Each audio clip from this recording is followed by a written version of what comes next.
Welcome to the Internet, your gateway to adventure.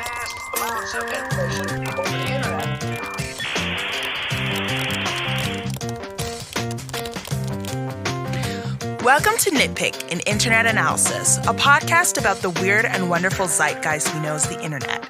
I'm your host, Asosazua, and you can find me on all platforms at Asosazua Writes and the podcast on Instagram at the Nitpick Pod. For more bonus content, make sure to subscribe to my Substack because I do a lot of cool stuff on there, including bonus episodes, show notes, and other fun stuff. So make sure to stay updated. Today's podcast is about internet policing.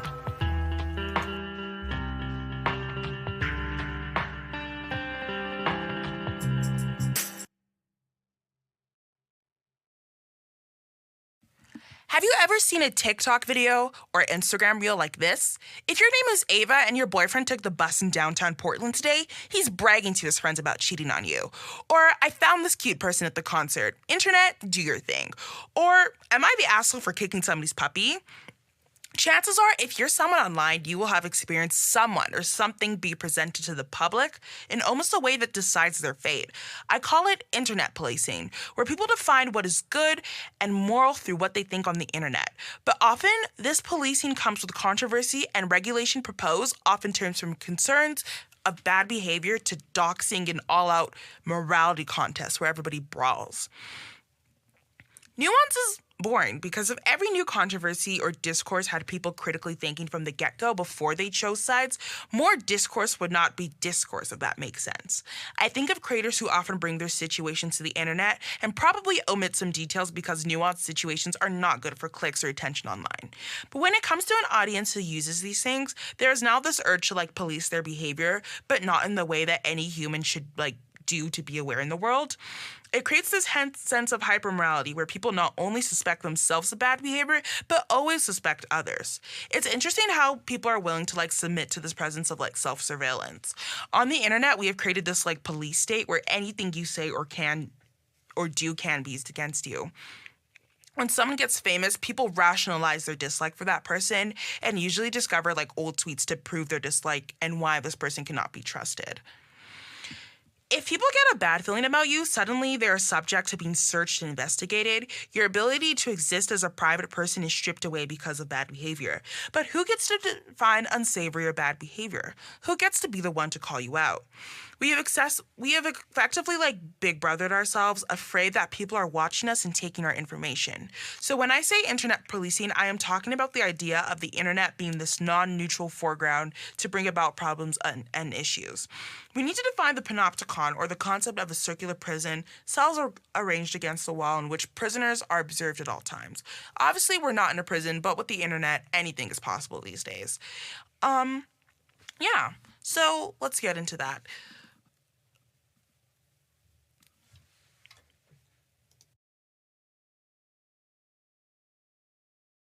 I have a very special guest with me to introduce this topic of internet surveillance.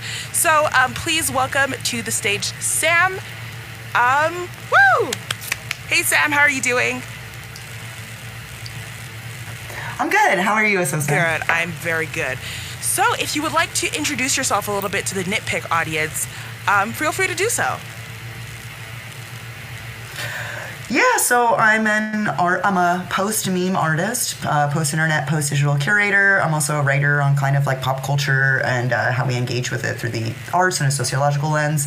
I'm also a sewer rat meme historian, and I've been lurking memes since, 2001. Awesome. 2001, I was wow, that's a long time to for memes. Because, I guess, the way I'm familiar with memes, it's, very, I guess, of this age. So I'm what were kind of, the memes in 2001? They weren't, they were images, but it's more like a concept. So if we think about, Richard Dawkins' definition of a meme as a packet of cultural information, everything from, the Flash, little stick figure animations would be a meme, right? Because it's kind of a concept. All the E-Bounds world, albino black sheep content, all of those concepts individually were also memes as well. Okay. Okay, that sounds nice. Okay. I really like that. So speaking of the internet, I guess, what are some kinds of things that you have been like nitpicking? This could be like anything on the internet, I guess. Well, I guess recently I'd come across a text by the Office of Applied Strategy, and it talked about algorithmic flattening, and which is the concept that because, you know, we're in an app-based internet space, a lot of these content algorithms are kind of artificially limiting the type of content we might produce because we're so interested in making content for the algorithm to assure the biggest reach, but it kind of has this limitation on like culture and creativity. So this has kind of been the topic of a lot of conversations for me the past couple of months. So the idea is like you're only making content towards the algorithm. Yeah, or it's catering enough that it's limiting the type of vocabulary you might use more organically.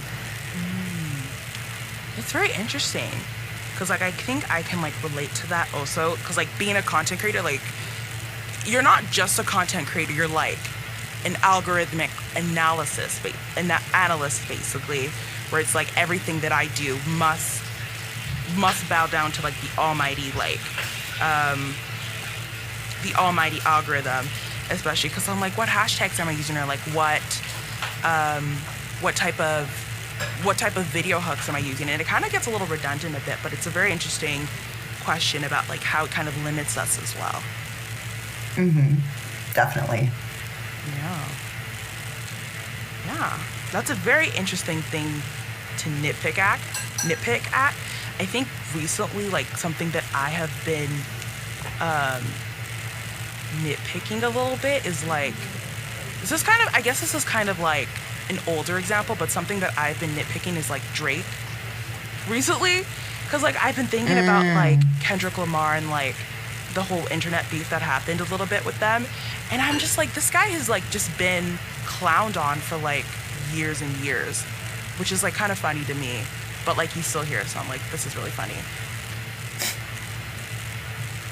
I mean, I was definitely following all the subreddit beef when that was happening because, like, you know, I'm a very much an avid Redditor. And so, like, you know, when there's music beef, like, you know, you're having a lot of different discussions. You know, a lot of the conversations are kind of linking and bleeding into each other. So I followed all of that drama basically, like, through Reddit. Yeah. Oh, my gosh. Thank God for Reddit. Seriously. Yeah. Speaking of Reddit, so one of the things we're gonna like go over today is like the Am I the Asshole subreddit, which like if you've been on Reddit, then like you know that like of that subreddit, and that kind of goes with the idea of like internet policing or surveillance. So something like how I would define kind of like internet policing is like this idea that we all are like privy to this like algorithm, or we're all privy to like this kind of social concept. Just like we all have to like watch out for each other, and like we all have to like watch out, you know, to make sure that everybody's acting right. But like we're always like privy to the information other people give us. So I'm like, sometimes I'll be like, I'm on Am I the Asshole? And like I'll see this story and I'm like, I'm kind of feeling like this didn't happen, or like somebody here is lying. But how do you feel about like Am I the Asshole and like those subreddits? Well, okay, so I mean, not anymore, because, you know, life changed a little bit for me, but one of my favorite subreddits was Best of Redditor Updates. And, you know, a lot of the threads that get posted there originally start off from Am I the Asshole? And the interesting thing about Am I the Asshole is there's really kind of like, and there's so many spin-offs, right? Like, Am I the Devil? Am I the Angel? Yeah. There's a little cat one, like, or animal one, Am I the Cloaca? Like, it's just, now, it's like a meme, right? It's like a concept now. But it's like, you know, there's people who are like genuinely being gaslit, and they're posting on it for like, you know, maybe they've been socially isolated by like a person in their life, and they're really trying to get a reality check in because there's no one else they can ask, and so they turn to Reddit. And the moderators of that subreddit know, which is why they're like very much like, they have to take a lot of control in terms of like how they allow the content to appear, because they want those people's questions answered, because even though those people are very obviously not the asshole, they need that help. They need like that commentary like from the community. So there is that group. And then there's like, you know, the people who like obviously are assholes, and then there's, you know, what is it? It was the Liz was her name. Was she was the one that was kind of like making up fake like Reddit posts, and it's like this concept that, you know, if you write this fiction just for upvotes, for like fake, you know, Reddit clout, Karma. Yeah, for karma, right? And yeah, it's a total fictionalized story. And yeah, I mean, it's really interesting reading the comments on those posts, the threads underneath, where people are like, you know, trying to see like if it's fake, maybe it was a copy, or like a like, you know, they changed one detail, it's a post from 4 months ago, you know. So it's really important to try to get context, because what I do really like about other Redditors is they do link their sources, and they'll show evidence of like that this post is fake, or they'll provide really compelling arguments for and against it, and that really helps, I think, contextualize what you're reading on that platform. Yeah, I think it really does do that. I think it's like very, like in a non-surveillance way, I think it's a good place for people to like go and be like, hey guys, this thing happened, but like sometimes you can see like, sometimes you can tell a little bit when people are there just because they want like another person to tell them that they're right, or like somebody to be like, you know, I'm coming on here because like I know I'm obviously right, and then the commenters sometimes will be like, oh, you're not the asshole, but still I feel like you're coming on here to like karma farm a little bit, so chill on that. Or like there's people who are like, I'm not the asshole, and then people are like, oh, you clearly are. I think in relation to like internet policing and this idea that I have of like we're all kind of like in this panopticon, I do think people have like turned to the internet to like, I guess, solve conflicts or like police their issues. If you're familiar with like concepts of like people being like, hey, this thing happened with my friend, internet, do your thing, who do you think was right, who do you think was wrong? And I'm like, this is like, I feel like we've all kind of like become vigilant in like, or like vigilance in ourselves, who are like, oh, I need other people to tell me that I'm right or wrong, because we kind of like fall into this idea of like internet policing and like, you know, kind of trying to find justice for other people, even though people are very much privy to like not tell us the truth or like lie to us. So that kind of brings my first question. What do you think is like internet policing a little bit? Well, there's the kind of state side of it, right? Where, you know, you do have like, you know, government operatives, like, you know, doing kind of like psyop shit on like these like really strange, abstract seeming subreddits. And then you have the kind of like, you know, this community vigilantism, in which case, you know, cyberbullying, like doxing, like swatting people, like Gamergate is a really good example of that. The legacy of Jesse Slaughter.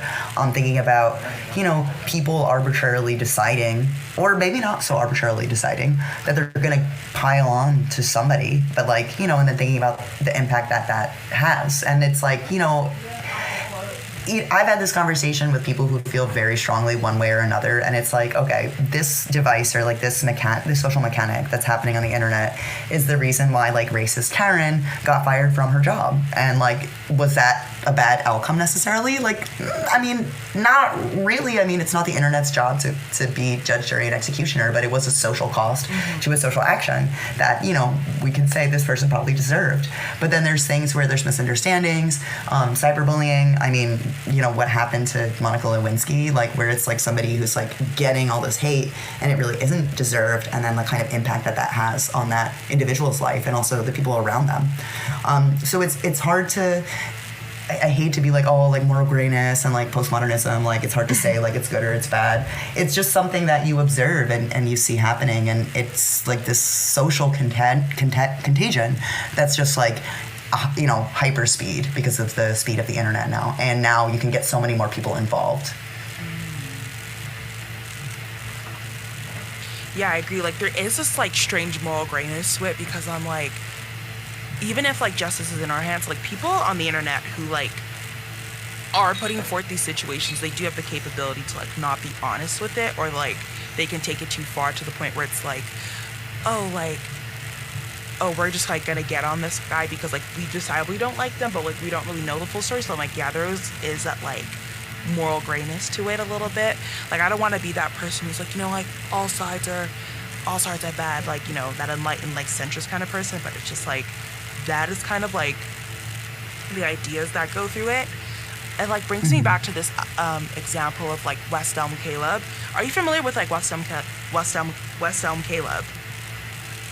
I feel like I have seen that before, but like I don't remember. So remind me. Yeah, so so this was like in 2022. So the story is like, it's just about like men being like horrible people, which is like, what's new?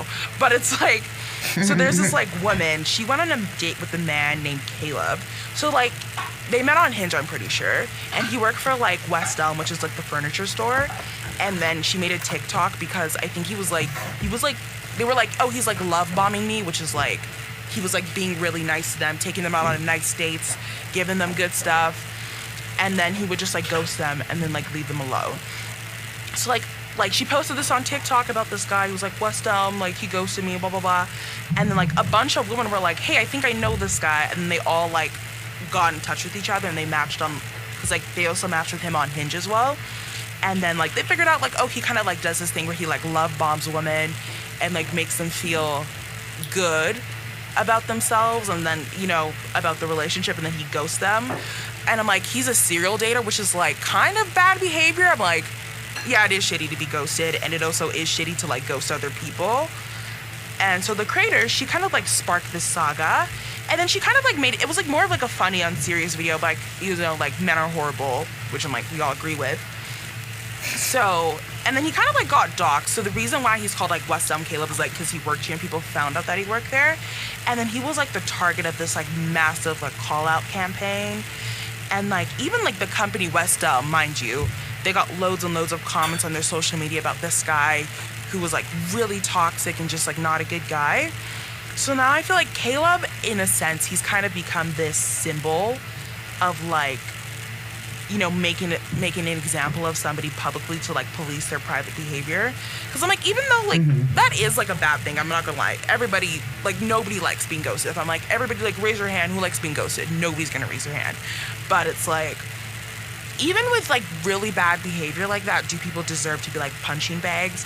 If it is justice, like who is the justice for and who does it serve? I feel like Caleb's crime, like it's literally just like he was a bad communicator and he was just being bad. And I also do think there was a part of him like that he like sent unsolicited pictures of his genitals to women, which I'm like, okay, that's bad behavior.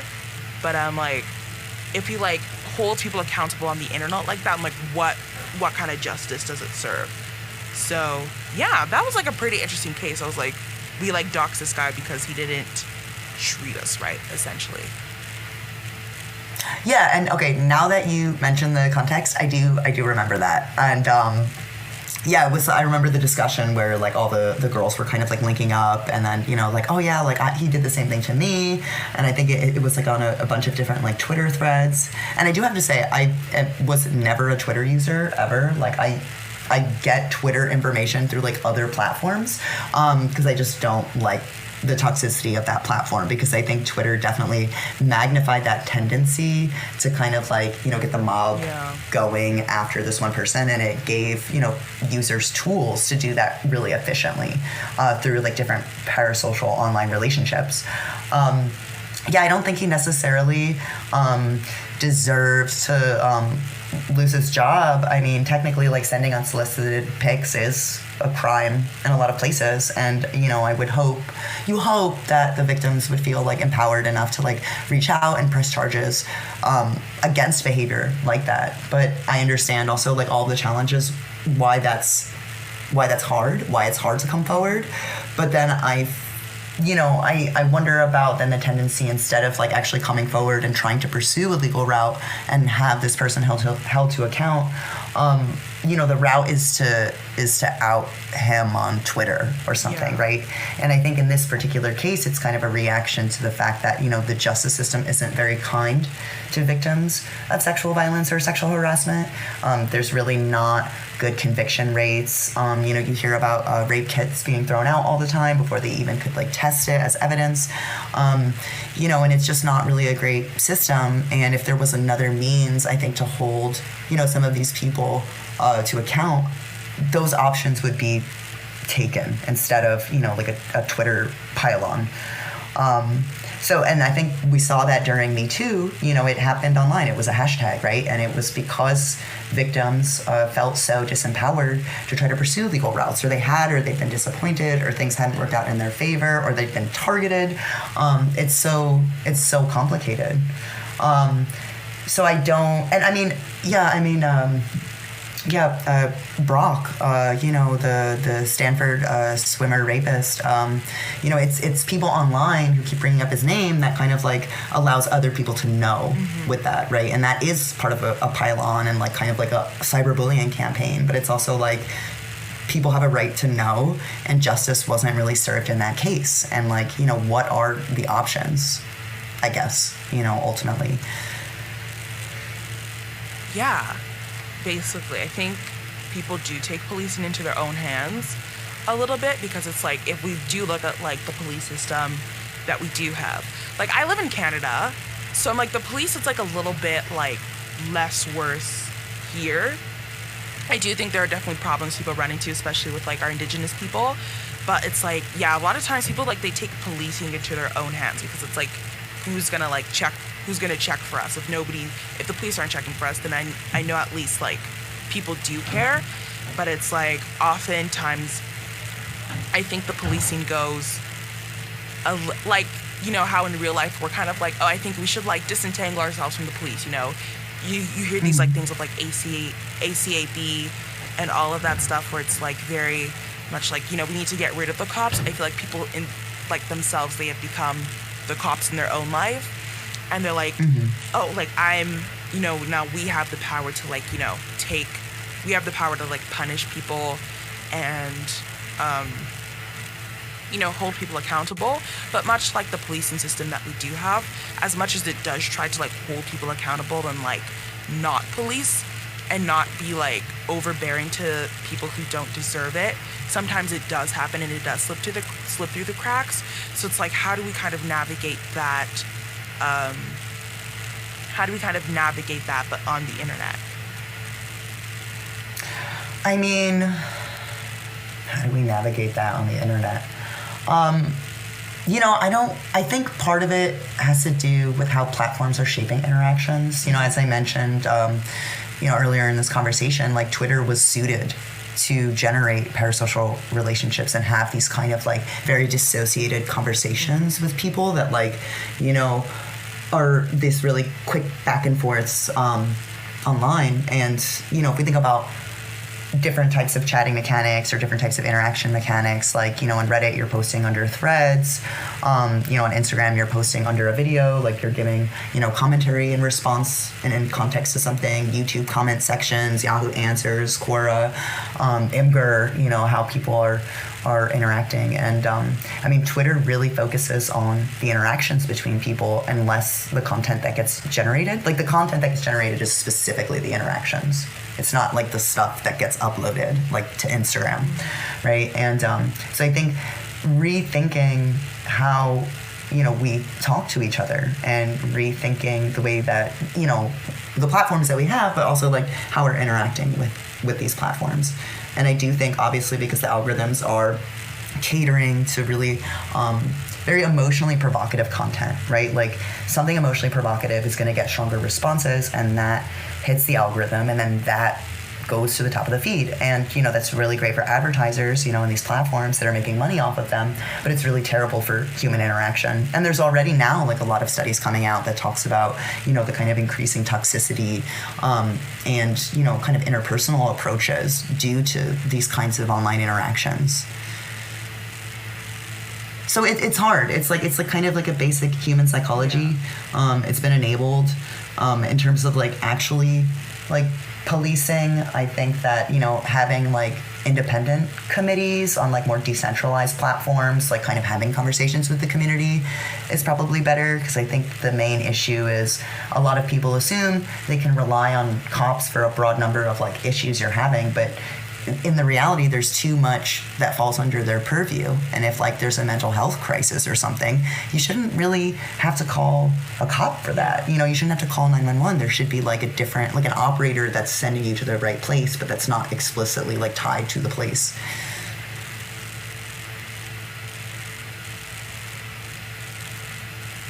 Yeah, I agree. It's like very much like, and like it's like the question of like who's being deployed to like help with these issues and stuff like that. Yes. So yeah. So yeah. So regarding like the panopticon and kind of like more internet surveillance, I think that like the reason we see like an uptick of like stuff like that where it's like, you know, people are kind of like all at once, like you said, like kind of responding to like these very different nuanced issues. I think the internet often acts as like a surrogate for like community because people lack it. And like many people, they kind of come to the internet a little bit with like interpersonal conflicts because like they kind of more like lack that, I guess, in real life community to help them. And I feel like this invokes the idea of like panopticon and like its ideas, because even if the internet is like on your side when it comes to like issues and like discourse, and it's like your friend, it often empowers people, I think, to do like deep dives into the lives of like private people. So it's like we have to like kind of make this performance or like spectacle of every experience for other people to consume. And it's like misfortune and like complex feelings, you know, often have to be like made into like content for these platforms.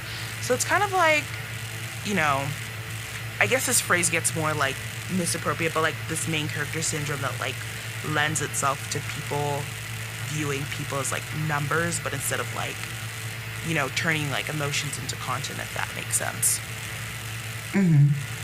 Well, I think, you know, a lot of the incentive is that it's become monetized. It, you know, advertises itself as a kind of lifestyle, you know, this idea of being an influencer. And, you know, because I think, you know, yes, there's like, you know, the old school blue check influencers, but then there's also people that kind of imagine themselves to be, and it's a kind of like, it's like the gaze, but it's turned inward. And I was reading this really good article that was talking about the fact that, you know, when we take, you know, cell phone pictures of just things we want to remember, the way that we're designing those images is as if we would post them online. So thinking about the composition, thinking about light, thinking about color, and, you know, those images are just for us. And then, you know, instead of these genuine moments on like, you know, an old family video camera, we just have this curated content we've curated to ourselves to fit the aesthetic taste of the time that we took that image. And that really kind of complicates like our relationship to kind of like personal documentation and archiving, because it's so catered. It's like, you know, sort of psychologically changed our relationship to our own documentation. Yeah, so, I mean, living through like the gaze, I mean, I do a lot of study in terms of like how do people like express themselves online and whether or not those like emotions or expressions are tied to their actual identity, and whether or not that identity is a performance, and if that performance is really like, you know, kind of like an exploration of self. And I think that, yes, I think, you know, looking at these mediums like uncritically leads to certainly like an enabling of personal vanity, and behind the scenes, definitely a lot of personal insecurity, right? Like thinking about photoshopped pictures, face-tuned pictures, the Kardashians, bad Photoshop, now AI-generated content. Media literacy is really important. A critical viewpoint is really important, you know, and just understanding that, you know, you really can't believe everything you read on the internet, you know, regardless of what the source is, and just having that awareness stepping into these mediums and then allowing that to give you the space to play, because that's what I'm a really big proponent for on the internet. Yeah.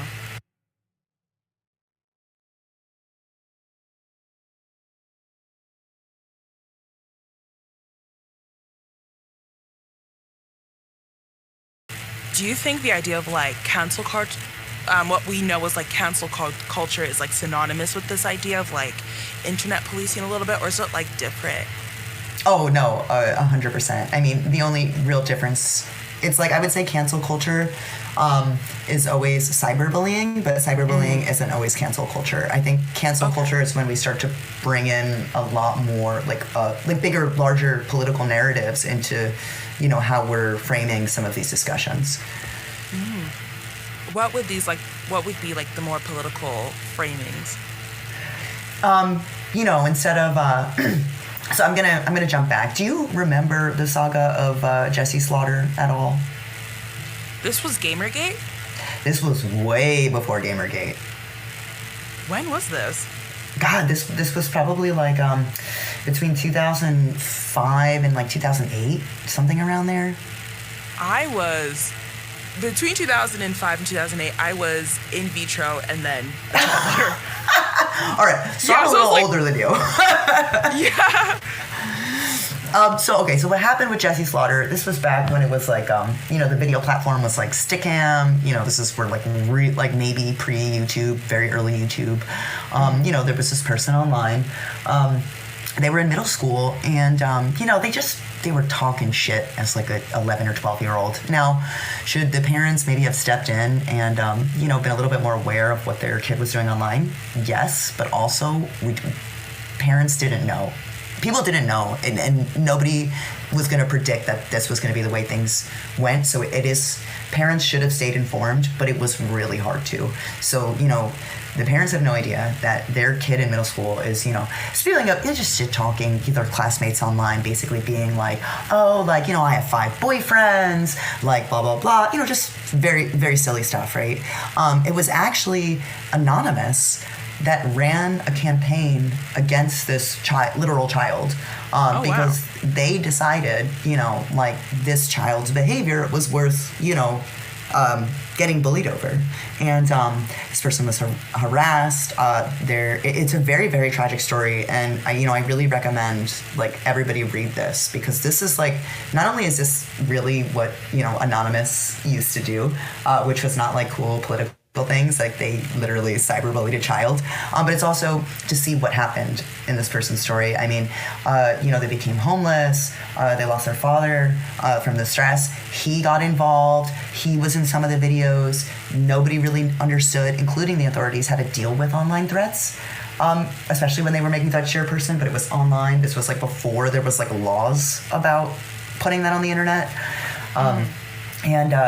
This person's life was just took such a different and much darker trajectory, and they were so deeply wounded when it was just them being a silly little shit talking kid in middle school. That was their worst crime. And did they deserve to the years and years of really vicious concerted bullying and manipulation against this person? Is absolutely, there's no way that that's justified in any way, shape, or form.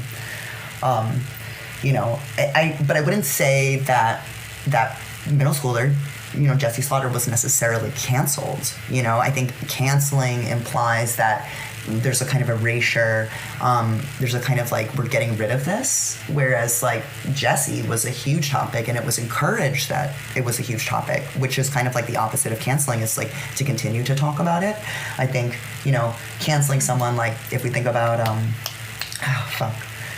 I'm just going to refer to him. Oh, I was going to refer to him as Rihanna's ex-boyfriend. But Chris Brown, I think the attempt to cancel him was to end his career so we can stop talking about him, right? Mm-hmm. And we're thinking about, domestic abuse. We're thinking about, abuse rates against women. We're thinking about the fact that perpetrators are often, they have the privilege to often not suffer consequences because they're men, statistically the majority. Yeah.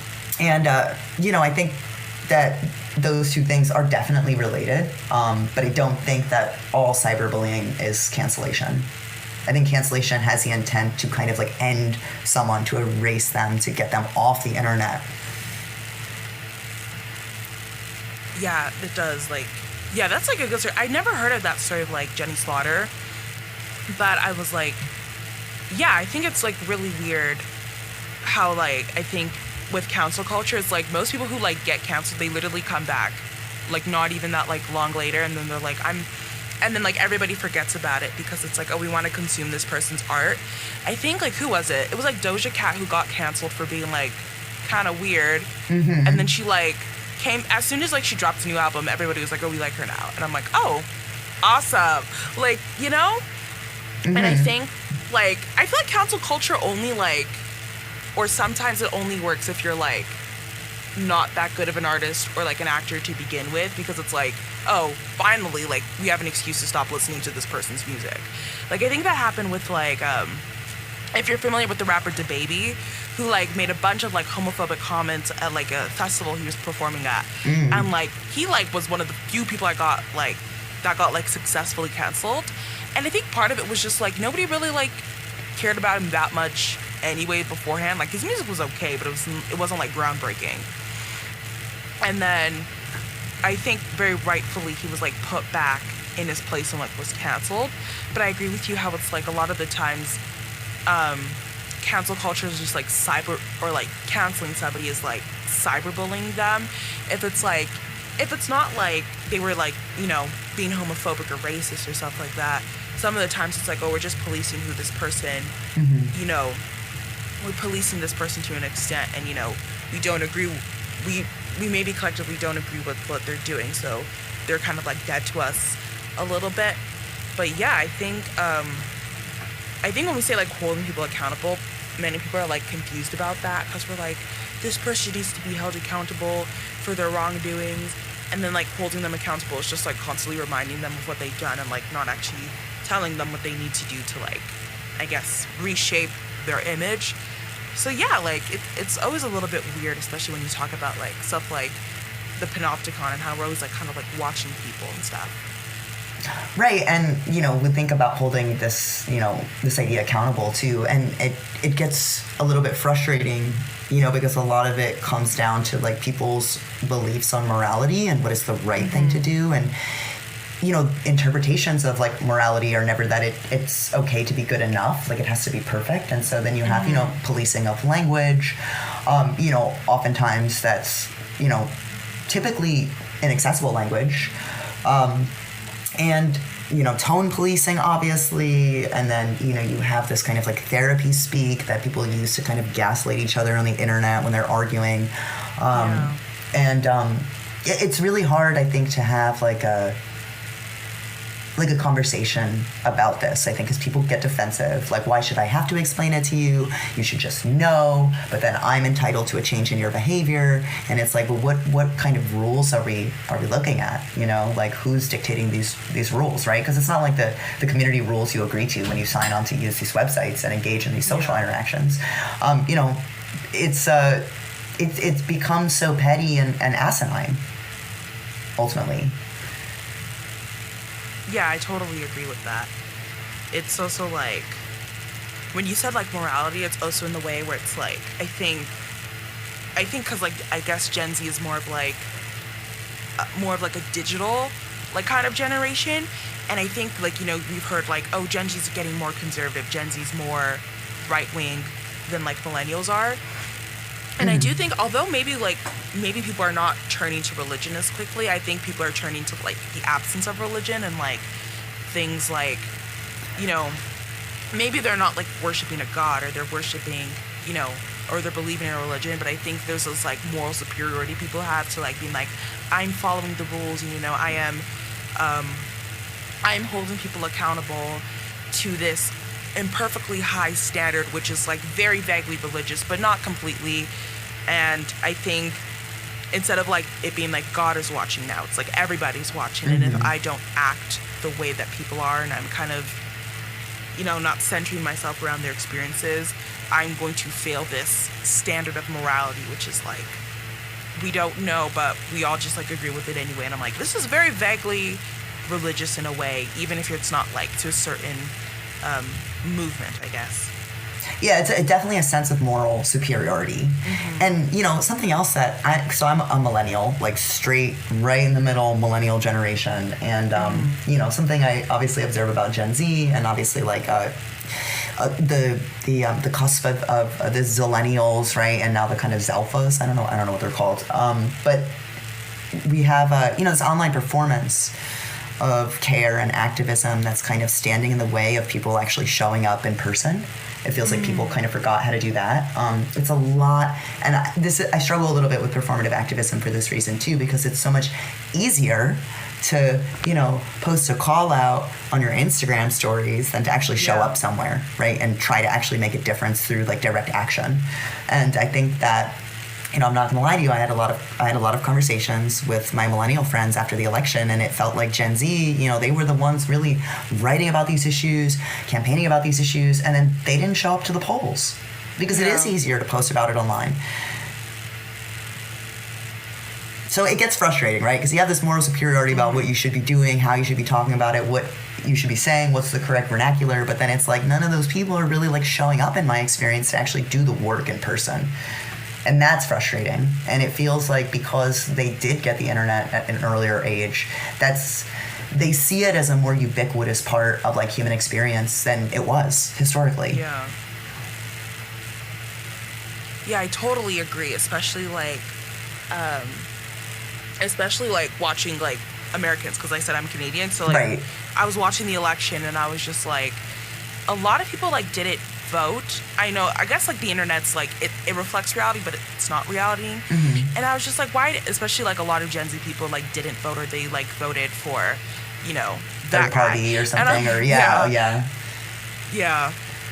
But I think it's so, like, I think definitely, like, this idea of, like, if we can, like, punish people in real life for, like, not, or on the internet for acting the way that we don't want, I think people think it's going to, like, translate to real life and, like, people are going to become better in real life. Because it's like, if I post about this issue, then suddenly everybody's going to become aware and we're all going to have the same views and we're all going to go la-di-da-di-da, like, skip in a field together. But I think it's very complex when it's, like, when people don't show up and they don't organize or do the work. It's kind of like frustrating a little bit, and I'm kind of also speaking to myself because we hear so much of this stuff. It's like, get off the internet, touch grass, stop, being so invested in people's lives, go out, organize, volunteer. And then you hear like this word like organize and do all this stuff, but then like nobody actually goes out to do it. Or like we're all just like still sitting in like our homes telling other people to organize and stuff. So it's like, I definitely agree that like nobody kind of like shows up outside of this. And, like, we're willing to, like, regulate morality on the internet, but when it comes to real life, which is what reflects the internet, we're kind of all, like, crickets a little bit. Yeah. I mean, the reason why I love memes is, this idea of brain rot, this idea of, like, an evolution in terms of how we speak to each other, and we're speaking to each other through increasingly visual means because we're not talking to each other in person, right? And how that's impacting, the limits or expands them, in certain cases, like how we can express ourselves and like talk to each other. It's different. And, there's not a lot of research, I'd like to see like more study into like the linguistics behind this and like what are the kind of like, sociological, psychological impacts that this has on, civilization or like community. It's definitely still possible to show up. And, what is nice about social media is when people do share stuff, you find out about it. It's just that if everybody believes the same thing in the corner of the internet that you're at and you're all just sharing each other's content, nothing is really fundamentally getting done. You're not really exposing your content to new audiences. You're not reaching more people. You're not changing anyone's mind.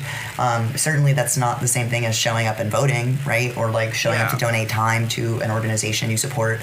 And I think that we need to really be able to be in a place where we can reconcile these two realities. I want to point to a text written by Legacy Russell called Glitch Feminism that really kind of expands our understanding of how we exist on the internet in terms of how it relates to ideas about the quote-unquote real. Like, what is real? Like, the internet is real. It is a real extension of our lived experience. We experience it when we sit down and, we open up a screen. But it's not the same thing. And it's important to, like, realize where those kind of interactions are situated in your life. Like, how are you really using this medium?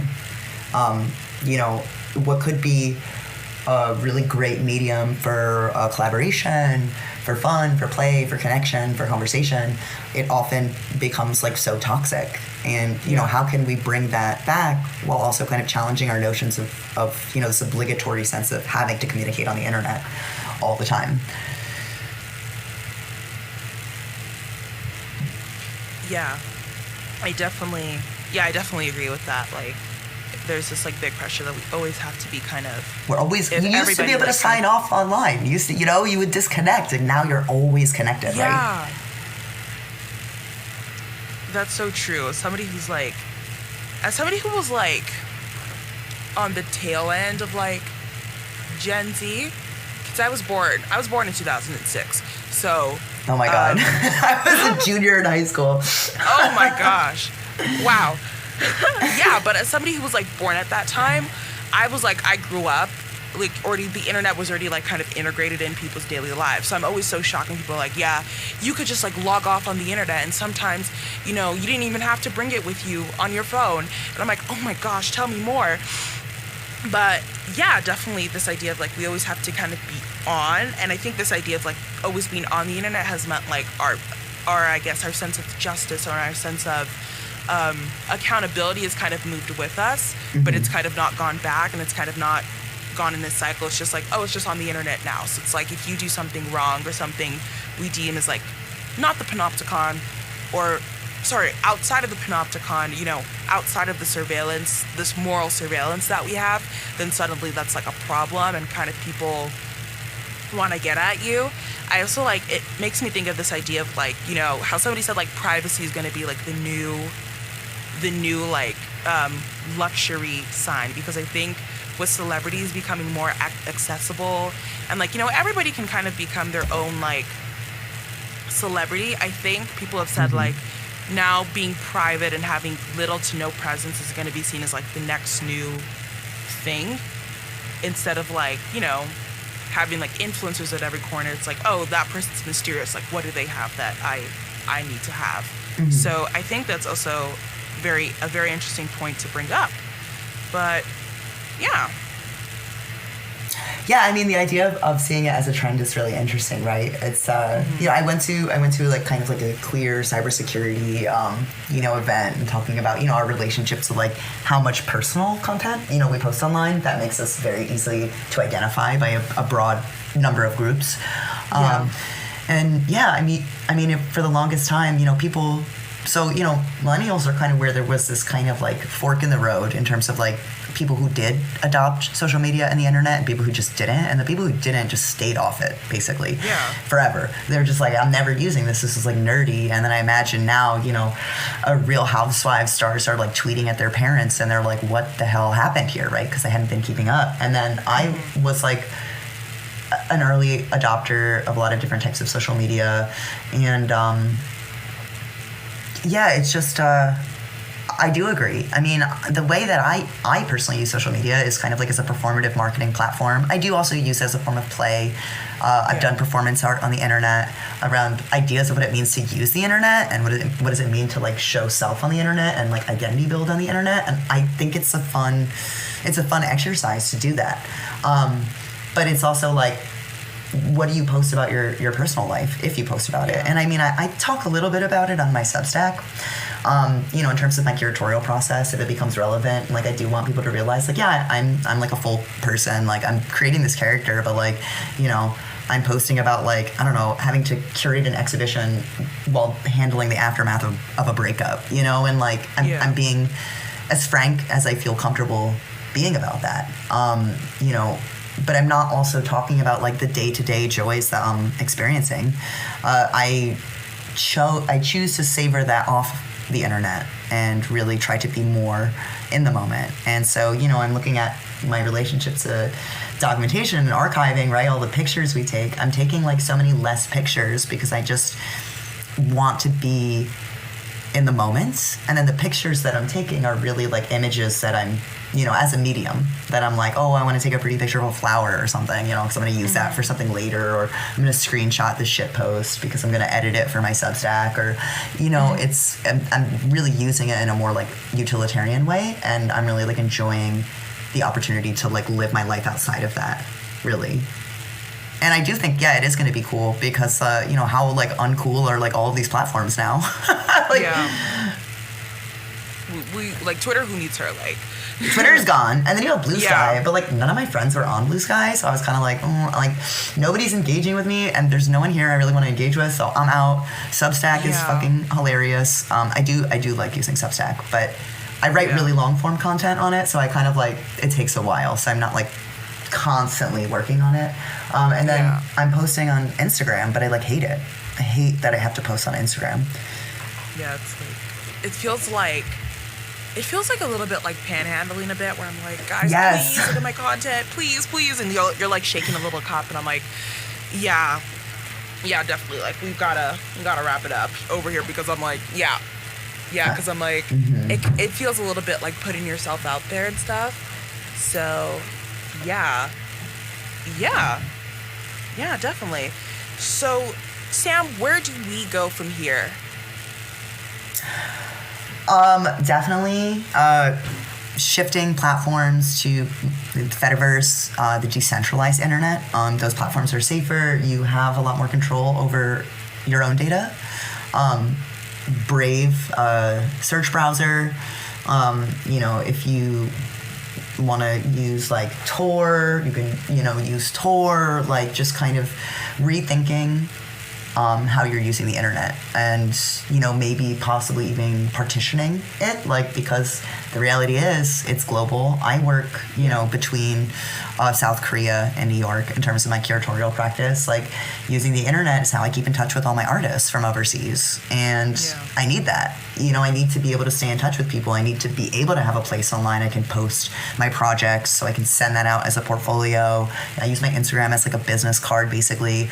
I need to have that. But then in terms of like, if I really need good information on this topic, because maybe I want to start a new hobby, or I want to start gardening in my backyard or growing vegetables, like, that's a different internet. That's the internet that should be private, where I own all my data and I have all of this control.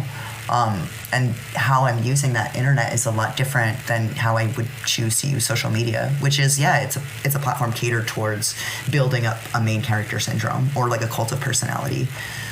So just being more equitable, changing to things that are decentralized, not owned by, techno oligarchs, and making a point to show up in person.